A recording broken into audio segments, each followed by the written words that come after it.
Bonjour à tout le monde, je suis la coordinatrice du système des Nations Unies au Burkina Faso et à la fois la représentante résidente du PNUD. Et vraiment ravie de vous retrouver avec vous.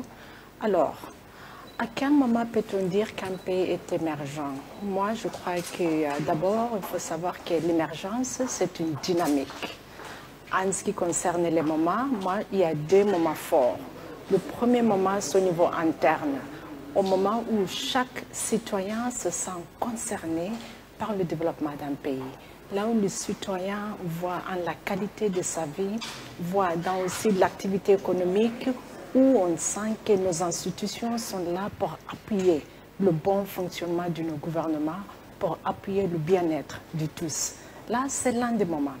Il y a un autre moment qui est au niveau externe et en ce moment-là, il s'agit quand même de dire que nous vivons dans un monde où nous voulons voir dans ce qui se passe dans nos pays internes, comment c'est vécu par ceux qui ne sont pas dans nos pays. Et ce sont des moments où on utilise les quelques indicateurs qui nous disent par rapport au PIB du pays, par rapport à l'état de gouvernance, en comparaison à d'autres. Donc je peux dire que pour moi, il y a une dynamique interne qui est vécue par toute la population. Il y a aussi une dynamique externe telle qu'elle est vue par ceux qui ne sont pas dans le pays. En ce qui concerne mon organisation, les Nations Unies, je peux dire déjà comment les Nations Unies participent à l'atteinte de cette émergence. Cette conférence est en elle-même la manière dont le PNUD participe à cette émergence à travers les échanges d'expériences qu'on a eu les 3 jours passés, même à travers le fait qu'on est en contact avec vous. Je crois que c'est aussi un moment fort pour beaucoup de pays, pas seulement en Afrique, mais on a eu à partager avec les pays de l'Asie du Sud, on a eu aussi à partager avec les quelques acteurs du secteur privé.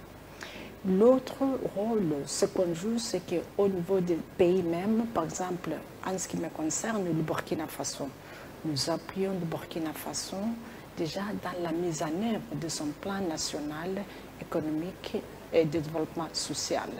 Et dans cet accompagnement, nous le faisons en sorte que le pays continue à bénéficier des expériences qui ont eu des résultats probants, à bénéficier aussi des cadres de concertation qui leur permettront d'avoir la voix de tout le monde pour que le processus soit inclusif et à la fois que ce soit un processus qui transforme pas que les institutions, mais la manière dont l'État et les populations se parlent, qu'il y ait des cadres de dialogue contenus, que ce soit aussi le secteur privé qui participe.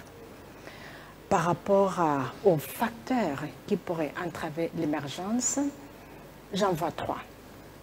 Le premier, je peux dire que d'abord, c'est la complaisance des fois que nous avons tout de suite après avoir défini les plans.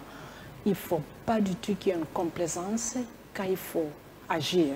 Ce n'est qu'à travers les actions soutenues que nous pourrons avoir des résultats.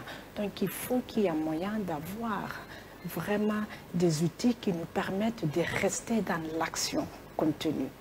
Deuxième point, c'est quand il n'y a pas une vision partagée. Par partager, je veux dire par tout le monde, parce que les plans qui concernent l'émergence, ce sont des plans pas que du gouvernement, mais de nous tous.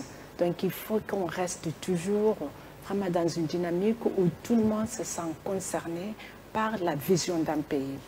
Et le troisième, je veux dire que ça, quand il n'y a pas de cohésion sociale. Et cohésion sociale, c'est très important parce que même ceux qui ne sont pas au pays, il faut qu'ils se sentent concernés par le développement d'un pays. Il faut que chaque citoyen, là où il se trouve, elle se trouve, voit que sa participation pour l'émergence de son pays compte, qu'on soit à l'intérieur ou en externe.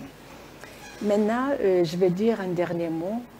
Merci encore à vous, internautes, déjà à travers cette opportunité. Vous êtes des acteurs parce que vous nous permettez de communiquer. C'est parmi vous les communicateurs, c'est parmi vous les collaborateurs, c'est parmi vous les innovateurs qui allez faire en sorte que ce processus d'émergence soit aussi un processus de transformation où vous allez participer à créer cette dynamique, que ce soit à travers le secteur privé, que ce soit à travers les jeunes, que ce soit à travers les institutions de gouvernance, que ce soit aussi à travers ceux qui doivent rendre compte pour qu'il y ait une inclusion de toutes les couches de la société, pour que personne ne soit laissé pour compte. Donc on compte surtout sur vous et vous le faites déjà et continuez et merci.